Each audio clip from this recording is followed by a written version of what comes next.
Cette fois-ci, ce module se concentre sur des questions de santé plus larges, essentielles pour comprendre les maladies chroniques et comment ralentir la perte d'autonomie pour améliorer la qualité de vie des personnes âgées et celles qui les soignent. Les objectifs du module vont être de comprendre les mécanismes de la fragilité et les risques associés à la perte d'autonomie, mais également de venir détecter rapidement les signes de fragilité, de perte d'autonomie et de risque de chute chez les personnes atteintes de maladies chroniques. Il va s'agir d'explorer également les solutions basées sur l'activité physique pour combattre la fragilité et améliorer la condition physique. Enfin, nous verrons comment on peut intégrer des stratégies nutritionnelles dans la prise en charge de la fragilité. Ce module est vraiment conçu pour fournir à la fois aux professionnels de santé, mais aussi aux aidants et aux personnes âgées elles-mêmes les outils et les connaissances nécessaires pour favoriser une meilleure qualité de vie, en réduisant les risques de chute et en améliorant l'autonomie et la santé globale. Du coup, nous allons diviser ce module en plusieurs parties. Dans un premier temps, on va parler de cette espérance de vie et cette qualité de vie. Qu'est-ce qu'on a à apprendre sur les maladies chroniques, sur la perte d'autonomie, quels sont les enjeux de ce cercle vicieux de la fragilité et de la perte d'autonomie. Nous irons du côté des solutions pour détecter rapidement les premiers signaux et comment on peut utiliser l'activité physique comme un traitement à part entière.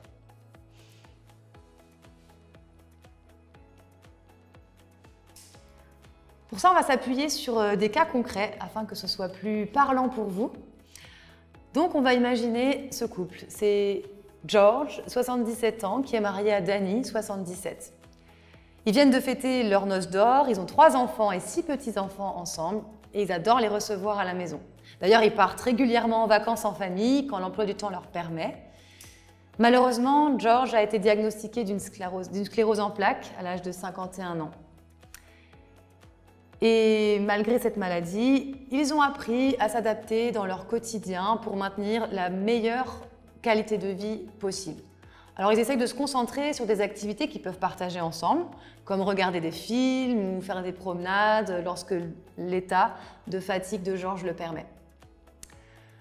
Au fil des années, la sclérose en plaques, qui est une maladie évolutive, a pris de la place dans la vie de George et donc de celle de Danny, par la force des choses, puisqu'elle a affecté sa mobilité, sa coordination. Donc maintenant, George a besoin d'aide pour se laver, s'habiller et accomplir d'autres tâches de la vie quotidienne. Donc Danny a dû apprendre à utiliser les équipements pour aider à la mobilité et fournir des soins du quotidien. George étant un petit peu moins actif, il a perdu du poids à cause d'une fonte musculaire au cours de ces derniers mois. Il ressent aussi de l'essoufflement lorsque, par exemple, il va chercher sa baguette. Il a une perte significative de force en raison de cette sclérose en plaques, le rendant un peu plus fragile et augmentant également en parallèle son risque de chute. Danny, elle reste toujours en bonne santé quant à elle, mais elle aussi, à force d'aider George au quotidien et peut-être de ne pas s'octroyer assez de temps, elle commence elle aussi à ressentir des signes de fragilité, l'âge avançant également. Elle se sent un peu plus fatiguée lorsqu'elle prend les escaliers pour monter à son appartement au 3e étage. Voilà, c'était un petit peu pour poser un cadre et c'est un petit peu à travers leur prisme à eux qu'on va venir illustrer certaines parties de ce module. Un petit élément de contexte, on le constate autour de nous, nous vivons plus longtemps. Ce qui nous permet d'ailleurs de côtoyer notre famille, notre descendance plus longtemps.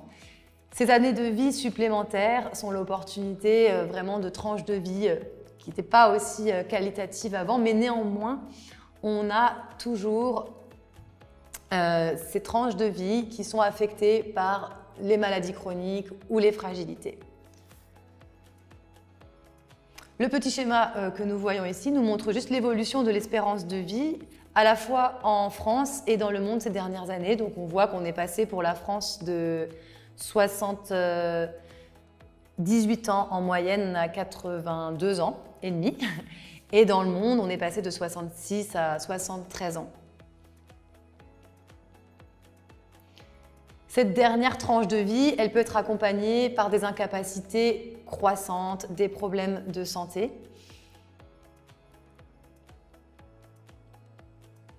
Donc on constate qu'il est de plus en plus important de se focaliser sur cette tranche de vie et comment on peut améliorer la qualité de vie sur cette tranche de vie-là et améliorer donc le quotidien. En approfondissant cette question, on se rend compte que les conditions de santé qui causent le plus de décès sont bien souvent les maladies chroniques ou les troubles musculo-squelettiques.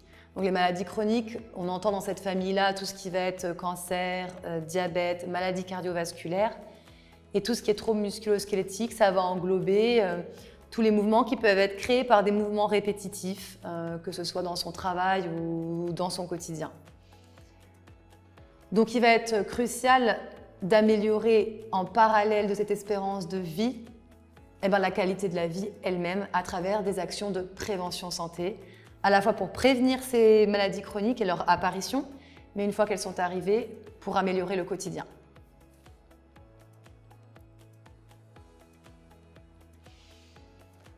On va aborder maintenant la question du cercle vicieux de la fragilité, la perte d'autonomie et le risque de chute. On a parlé tout à l'heure de Georges, cette personne qui avait une sclérose en plaques et qui devenait de plus en plus fragile. C'est quoi être fragile? C'est quand une personne âgée ou moins âgée devient de plus en plus vulnérable et faible physiquement. Ça peut se manifester par une perte de poids ou une difficulté à réaliser certaines tâches, parfois de la fatigue chronique, des pertes d'équilibre, etc. Les personnes fragiles ou fragilisées, elles peuvent encore être tout à fait autonomes dans les activités de base de la vie quotidienne, mais elles peuvent connaître quelques difficultés. La fragilité, elle est souvent perçue comme le point de départ d'un cercle vicieux.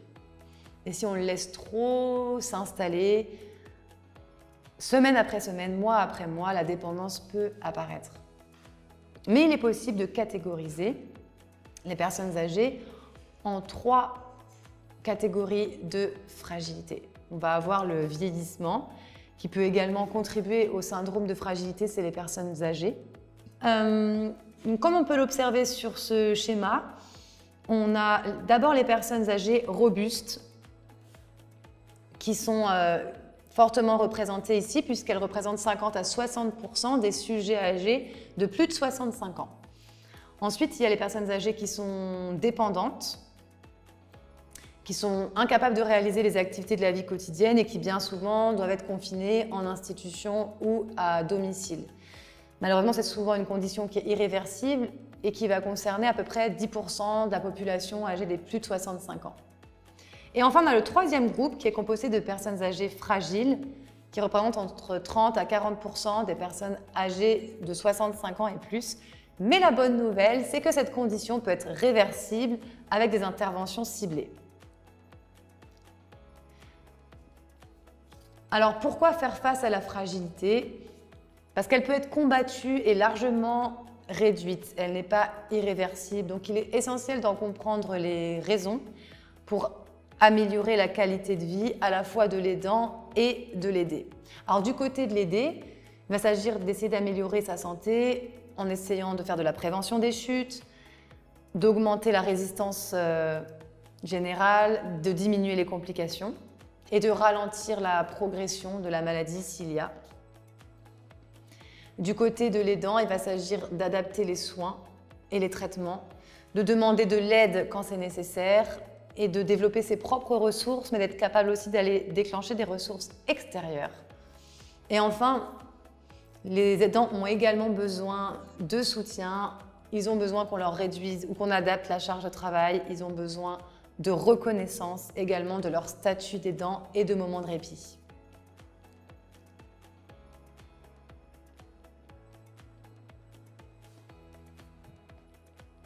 Alors, pour améliorer sa santé, notamment pour les maladies telles que l'ostéoporose ou l'arthrite, l'objectif va être de faire vraiment beaucoup de prévention des chutes, puisqu'on sait qu'avec ces pathologies-là, elles peuvent avoir des conséquences plus importantes. Pour tout le monde, il s'agit de renforcer le système immunitaire, mais particulièrement pour les maladies respiratoires, grippe, pneumonie, en améliorant l'état nutritionnel et l'activité physique. On peut ainsi réduire le risque d'infection sévère.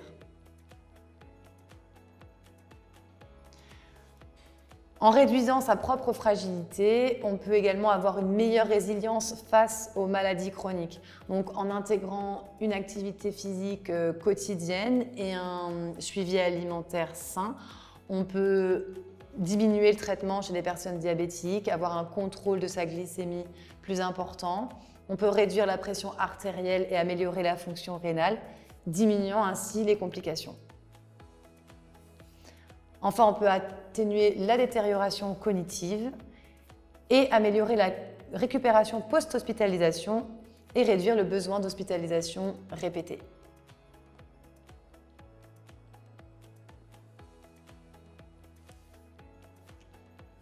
Dans cette partie, on va aborder comment mieux adapter les soins à donner. Il va de soi que plus on va comprendre le niveau de fragilité d'une personne, plus on va pouvoir être capable d'ajuster les soins et les traitements à ses besoins spécifiques. Donc, il va être nécessaire de suivre l'évolution de la personne pour évaluer ses progrès, au contraire les espaces où la dépendance apparaît, pour pouvoir ensuite apporter par les aidants ou par des ressources extérieures une aide nécessaire.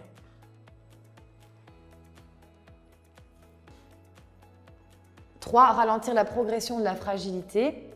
Plus le diagnostic et le traitement vont être instaurés dans le quotidien, plus on va pouvoir ralentir la progression de la maladie ou de la fragilité. Enfin, ce qui est très important, c'est le soutien aux aidants. C'est comment on peut réduire la charge de travail pour les aidants.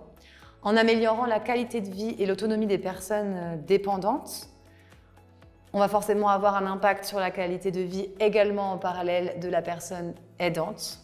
En reconnaissant la fragilité, cela va également contribuer à réduire le fardeau physique et émotionnel des aidants.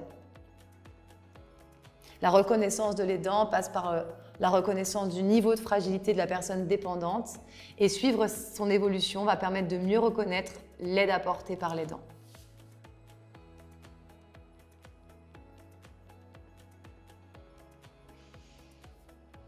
On va maintenant parler d'autonomie dans les actes de la vie quotidienne. On va retrouver notre Georges, il devient de plus en plus dépendant, il a du mal à se lever, il a du mal à cuisiner ou à se déplacer sans aide. Donc Dany, elle a pris en charge toutes ces tâches-là, mais elle commence aussi à avoir des difficultés à cause de ses propres problèmes de santé. Dans les activités de la vie quotidienne, on va distinguer 2 types. Il y a celles qui sont nommées ici, qu'on voit dans le slide AVQ, qui vont concerner tous ces besoins naturels, hygiène dentaire, se laver, s'habiller, transfert et mobilité. Et on va avoir les activités de la vie domestique qui vont concerner les tâches courantes pour mener une vie autonome. Comme nettoyer, manipuler de l'argent, se déplacer dans la rue, faire les courses, aller chez le médecin, gérer les médicaments, etc. Alors évidemment, tout un chacun, on a envie de rester le plus longtemps possible à la maison. On a envie d'être le plus autonome possible face à ces activités de la vie quotidienne ou ces activités de la vie domestique. Pour réaliser, en fait, si on est toujours autonome, on peut demander une justification de l'évaluation de ces AVQ et de ces AVD pour peut-être pouvoir déclencher une aide derrière. Donc c'est par exemple quand on a un changement dans les habitudes alimentaires, quand on a moins d'appétit, que l'alimentation elle est malsaine, quand on observe de la négligence dans l'hygiène personnelle, quand on rentre dans une maison qui est complètement en désordre, moins rangée qu'à l'habitude. Bon, ça ne veut pas dire que toutes les personnes sont en situation de fragilité, mais peut-être que ça peut évoquer une fragilité psychologique ou physique. Si on observe également des changements dans les relations interpersonnelles, une perte d'intérêt, une baisse d'envie de sortir de la maison, des petits accidents physiques comme des petites coupures, des petites blessures ou des choses comme ça, des rendez-vous qui sont manqués ou des achats inutiles. Tous ces petits exemples peuvent mettre la puce à l'oreille et peuvent nécessiter l'évaluation de l'autonomie dans ces activités de la vie quotidienne.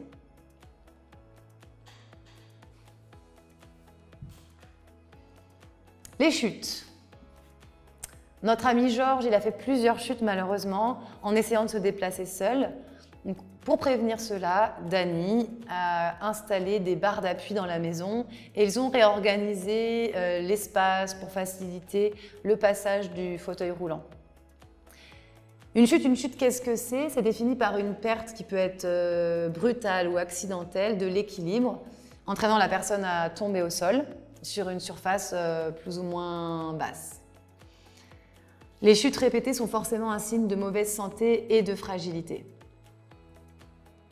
Selon la Société française de gériatrie et de gérontologie et la Haute Autorité de Santé, une personne est considérée comme ayant des chutes répétées si elle tombe au moins 2 fois en 6 à 12 mois. Ces personnes ont plus de risques de subir des traumatismes que celles qui tombent moins fréquemment.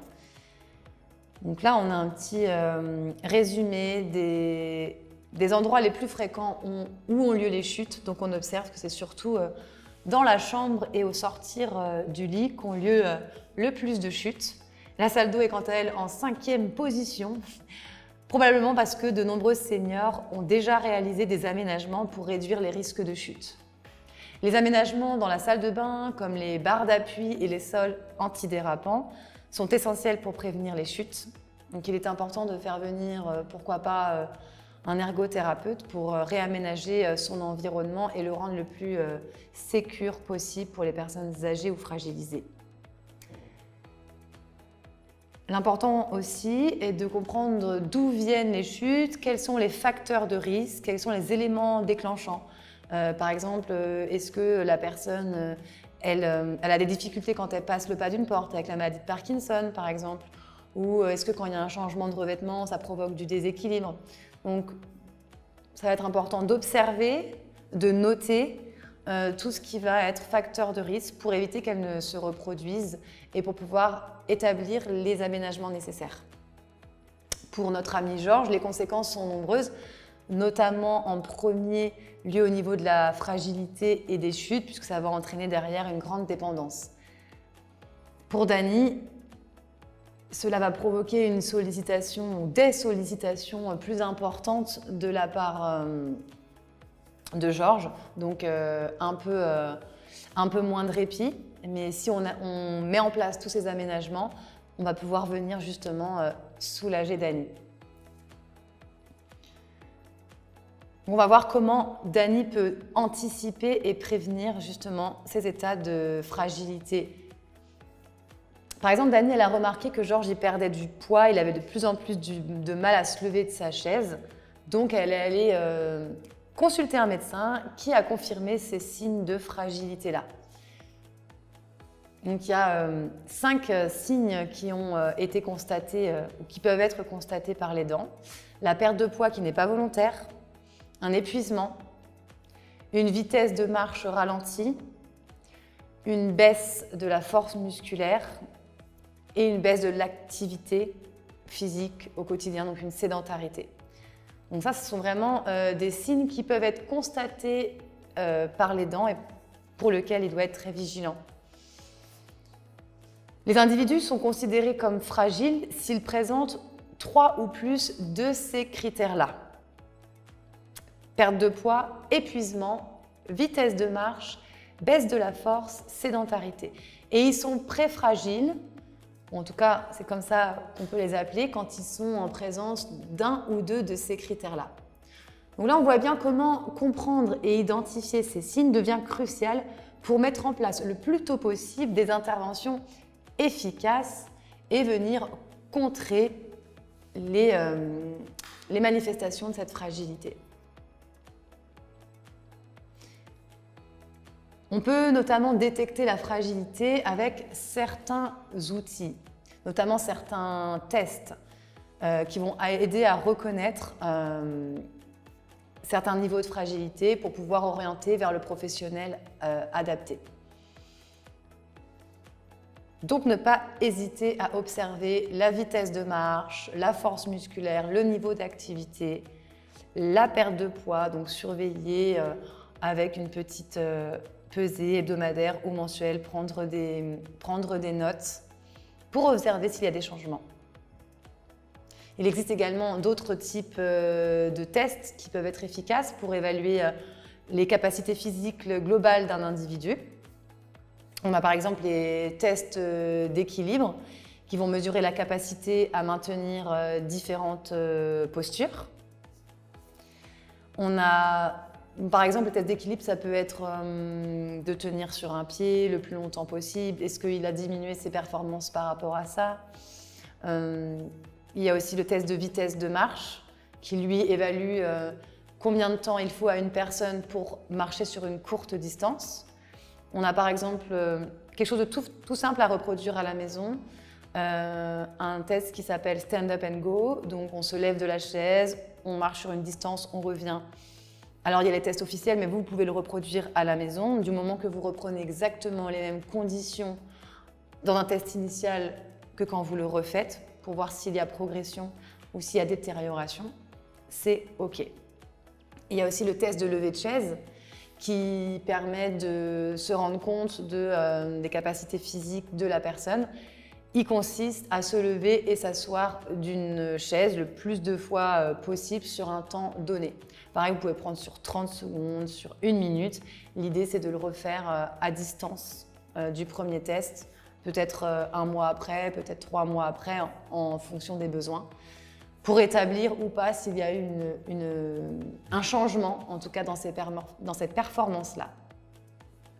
L'addition de tous ces tests, elle permet d'obtenir un score de performance global.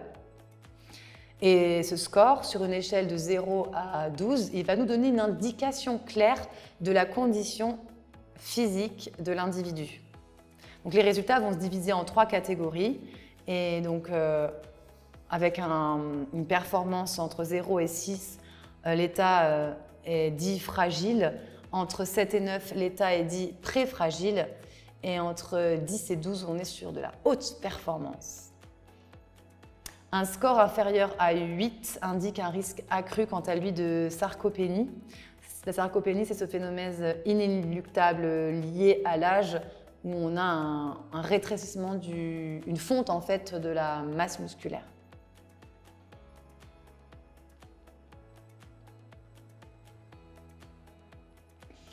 Donc voilà, ici on explique simplement comment vous pouvez utiliser ces outils-là au quotidien pour détecter les personnes qui sont à risque de déclin. Donc sur la droite, vous pouvez voir les différents tests d'équilibre. On les a d'ailleurs dans le module qui concerne l'équilibre, avec des postures d'équilibre statique, pieds joints à tenir pendant 10 secondes, ou en tandem ou en semi-tandem. Et là, vous pouvez annoter les résultats de la même manière pour les tests de vitesse et le test de levée de chaise. C'est grâce à ce type de test que Dany pourra évoluer la fragilité de Georges.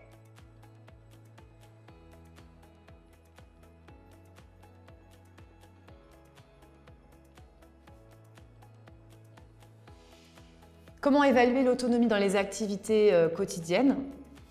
Eh bien, Dany a choisi de faire appel à un ergothérapeute et c'était une très bonne idée puisqu'ils ont pu évaluer ensemble les activités que Georges peut encore accomplir seul et celles pour lesquelles il commence à avoir besoin d'aide, comme par exemple s'habiller et se laver.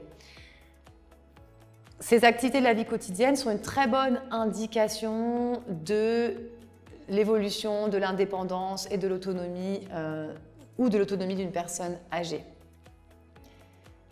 Donc il est important en fait que les proches aidants ils puissent observer l'évolution de cette autonomie en se basant sur les capacités à effectuer ces activités de la vie quotidienne. Donc l'idée c'est pour certaines tâches, est-ce qu'il est capable toujours de le faire tout seul? Si oui, est-ce qu'il l'a fait aisément? Combien de temps ça lui a pris? Est-ce qu'il a eu besoin d'aide? Tout ça, ça va être vraiment des outils importants pour évaluer l'autonomie. Et on a aussi d'autres outils qui sont gratuits en ligne pour aider les familles à faire leur propre évaluation. C'est un bon moyen de commencer sans faire appel forcément à un intervenant externe. Et ce genre d'outil peut être particulièrement utile, notamment lorsqu'un parent refuse qu'on l'aide, ce qui peut arriver régulièrement. Donc, en réalisant peut-être l'évaluation soi-même en interne, sans faire appel à quelqu'un d'extérieur, ça passera un petit peu mieux et la personne se sent un peu moins gênée. Cette fois-ci, avec l'accord du patient, les autorités de santé peuvent aussi proposer une évaluation à domicile. Je ne vais pas rentrer dans les détails de cette évaluation parce que vous pouvez la trouver donc, dans le PDF et retrouver les 6 questions qui peuvent être posées pour l'autonomie dans les activités de la vie quotidienne. Donc, vous pouvez les trouver en page 36. En page 37, vous retrouverez également l'indice de Barthel qui, lui, évalue le degré d'indépendance et de mobilité dans les activités de la vie quotidienne avec une note de 0 à 10 qui est attribuée en fonction du type de tâche.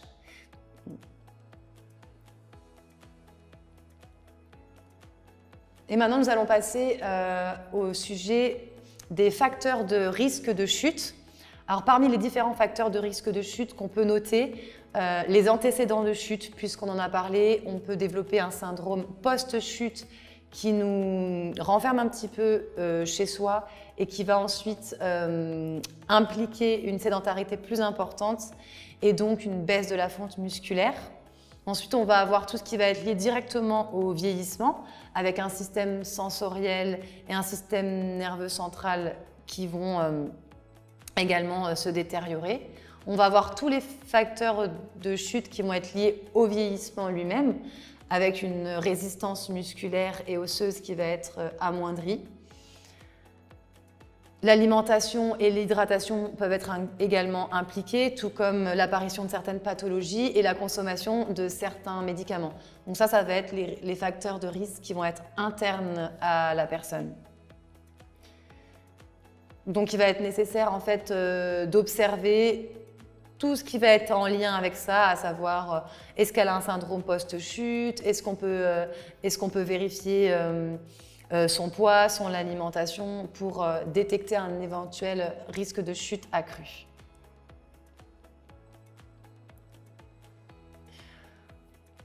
On a aussi tous les facteurs de chute qui sont extrinsèques, l'aménagement de l'habitat. Si par exemple l'aménagement n'est pas adapté, ça va provoquer des risques de chute supplémentaires. La tenue vestimentaire avec les chaussures, l'habillage, des événements qui peuvent aussi rendre plus vulnérable la personne et aussi des conditions dangereuses et inadaptées qui peuvent être liées par exemple aux conditions météorologiques. Donc, on ne va pas pouvoir tout maîtriser. Mais l'idée, c'est d'essayer d'agir sur les choses qui dépendent que de nous et sur lesquelles on peut avoir un impact.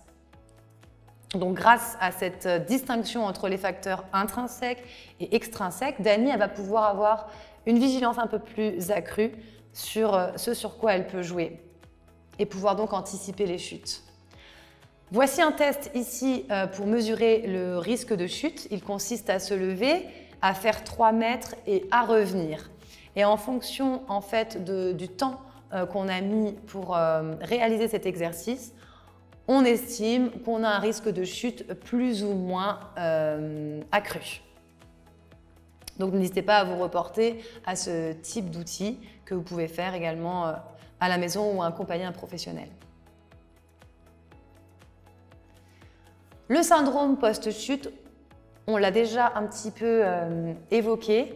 C'est le fait de modifier sa posture même. On va donc, comme on le voit dans le schéma un petit peu en bas, avoir des personnes qui, avant la chute, étaient capables d'avoir une projection en avant de se lever et qui ensuite vont un petit peu même modifier leur posture statique avec un appui plus dans les talons, un soulèvement des orteils, une flexion des genoux et un tronc qui part un peu plus vers l'arrière. Qu'est-ce qui va se passer? Peut-être que la personne elle aura moins d'aisance à propulser elle aura peur en fait finalement de propulser son tronc en avant de se relever, ce qui va pouvoir être un autre risque de chute derrière malheureusement. Ça peut aussi provoquer, par peur de la chute, la personne en fait elle va faire des petits pas rasant le sol et malheureusement c'est là où finalement elle va se sentir plus en sécurité parce qu'elle est moins longtemps en appui sur un seul pied, mais au final elle va avoir plus de risque de crocheter sur quelque chose. D'accord?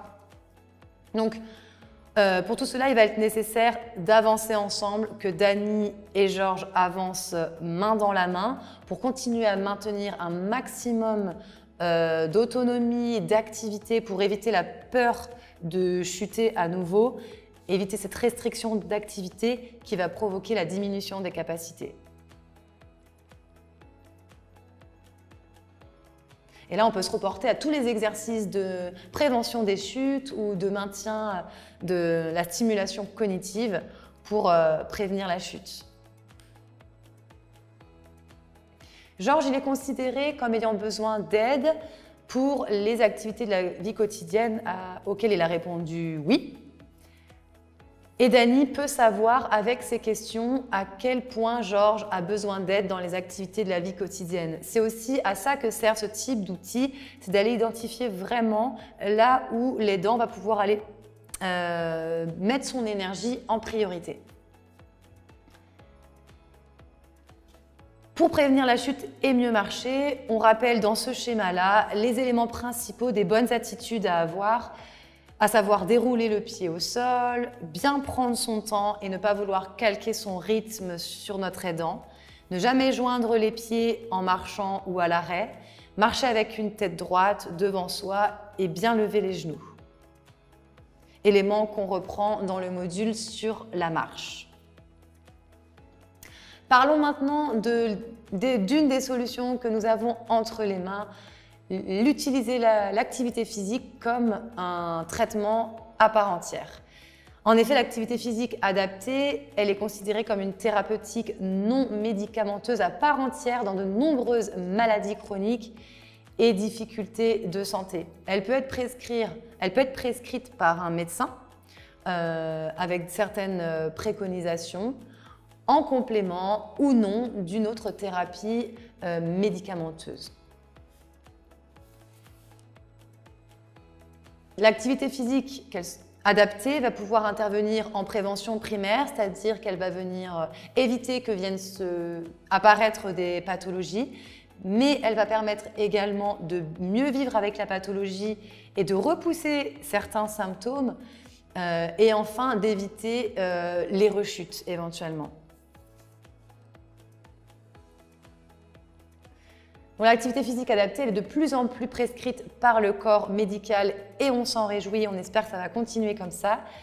Quelques petits exemples, elle permet de traiter le diabète de type 2, elle permet de stabiliser l'hypertension artérielle non compliquée, elle permet de lutter contre les problèmes de poids, d'obésité, c'est également un fabuleux antidépresseur, elle permet également de prévenir les chutes, c'est la personne âgée. Pour les personnes qui ont traversé l'épreuve du cancer, elle permet de diminuer, si elle est pratiquée selon certaines préconisations, de 40% le risque de rechute. Donc l'idée étant vraiment de l'inclure le plus tôt possible dans la vie de la personne, en l'adaptant à ses capacités et en l'adaptant aux préconisations liées à la pathologie. Mais au-delà du traitement purement thérapeutique, l'APA contribue au bien-être global et permet d'éviter l'apparition de nouvelles maladies, comme je le disais juste avant. Bien comment? Parce que grâce au renforcement musculaire qu'on peut intégrer dans les séances, on va permettre de développer la force des membres inférieurs. Donc, on l'a évoqué plusieurs fois dans ce module de formation, renforcer les muscles inférieurs permet de maintenir l'équilibre et la stabilité. À travers les activités physiques adaptées, qu'elles soient dansées, en milieu aquatique, peu importe, on va également maintenir ou améliorer la flexibilité et la mobilité de la personne, ce qui va lui permettre d'avoir une meilleure posture possible, maintenant ses capacités respiratoires, son autonomie dans les gestes du quotidien et de diminuer les douleurs. On retrouve notre Georges qui suit un programme de rééducation qui inclut des exercices pour renforcer ses muscles, améliorer son endurance et réduire ainsi sa fragilité. Donc ici, on a la présentation d'une étude qui va impliquer, comme dans chaque étude, des personnes âgées qui vont rester sédentaires et d'autres qui vont être un groupe de personnes qui vont être entraînées à base de 65 minutes par jour. En fait, je vais en venir directement au résultat. On a réussi à inverser la fragilité chez de nombreux participants, ce qui montre bien les bénéfices de l'activité physique régulière. Donc, vous pourrez trouver sur ces pages-là les résultats de cette étude, avec des différences notamment au niveau de l'autonomie,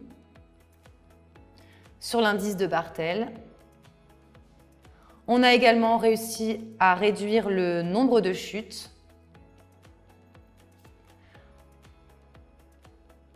On note également que ce programme a non seulement permis de réduire la fragilité, mais a également amélioré les capacités cognitives, émotionnelles et sociales chez les personnes âgées qui étaient fragiles, tout en réduisant les visites chez le médecin. Donc on a pu avoir un impact à différents niveaux. Donc là, on a également une autre étude qui s'est déroulée sur 2 ans et qui a permis de proposer un programme de rééducation progressive au niveau de l'équilibre pour réduire les chutes chez les femmes âgées.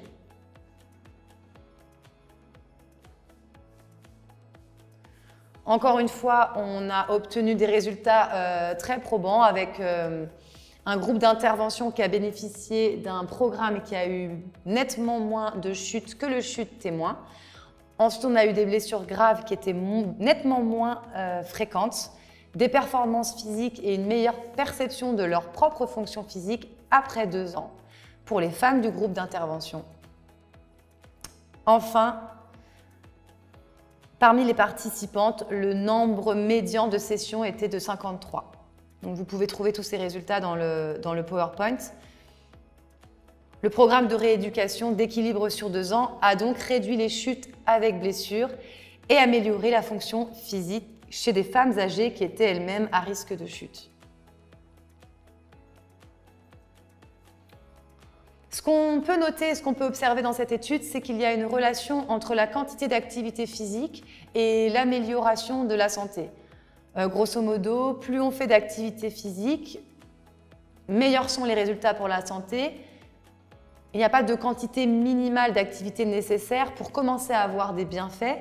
Je dirais que oui, c'est important d'augmenter la fréquence de l'activité physique. C'est surtout important de l'adapter à ses capacités et surtout d'y prendre du plaisir et de la rendre le plus régulière possible.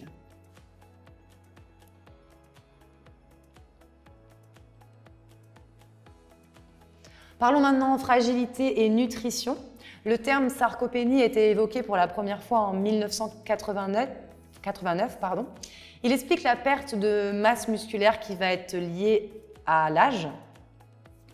Elle va diminuer de manière différente chez l'homme ou chez la femme, puisque chez l'homme, elle va être d'à peu près 18%, alors qu'elle va être de 27% chez les femmes. Et la plus forte baisse, elle est aux alentours de 55 ans.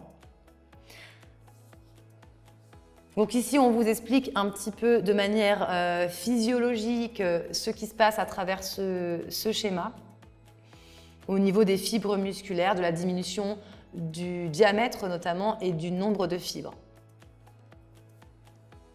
Donc c'est un phénomène qui est inévitable mais qu'on peut repousser et dont on peut repousser les effets grâce à une activité physique plus précoce et une alimentation adaptée. Mais néanmoins, elle est là, elle est physiologique.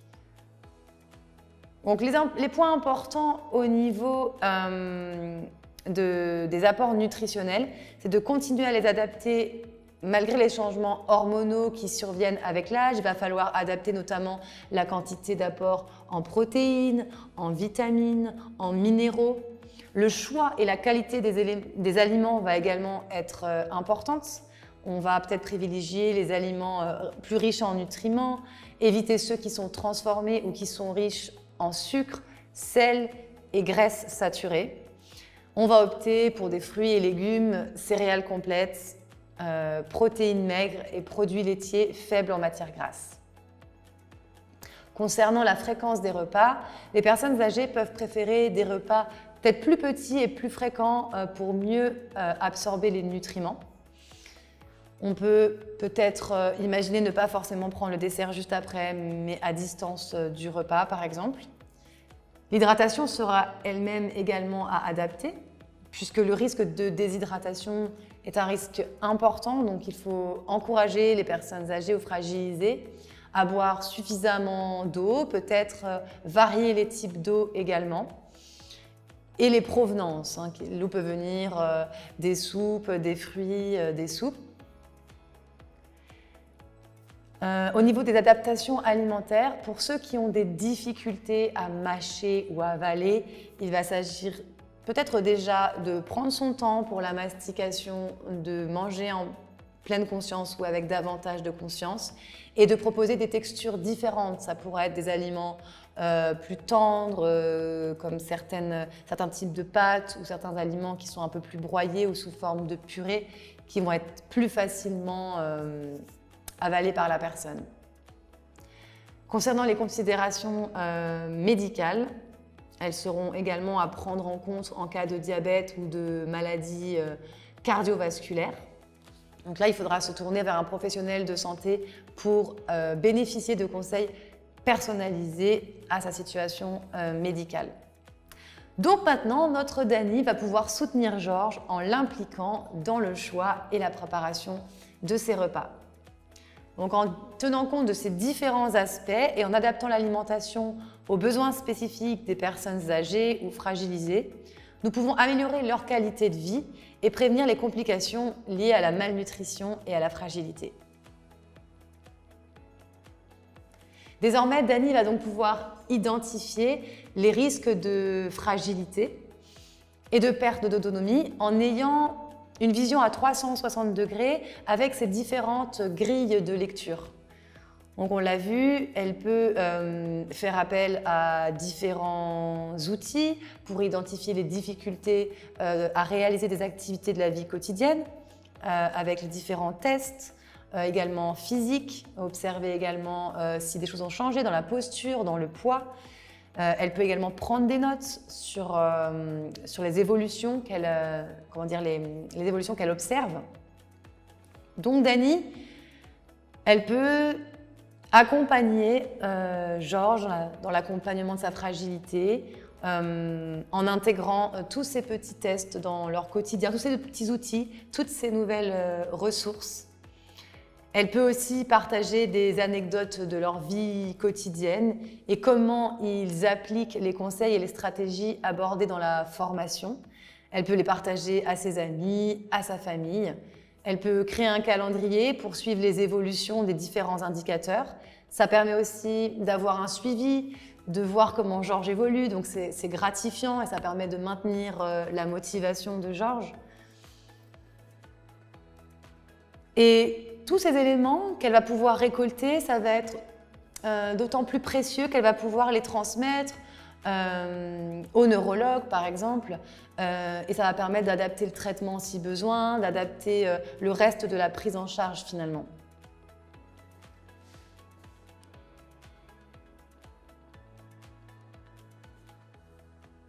Donc en combinant toutes ces petites ressources, toute cette petite vigilance, on va permettre d'accompagner la fragilité le mieux possible avec une bonne communication et une bonne observation de tous ces éléments au quotidien.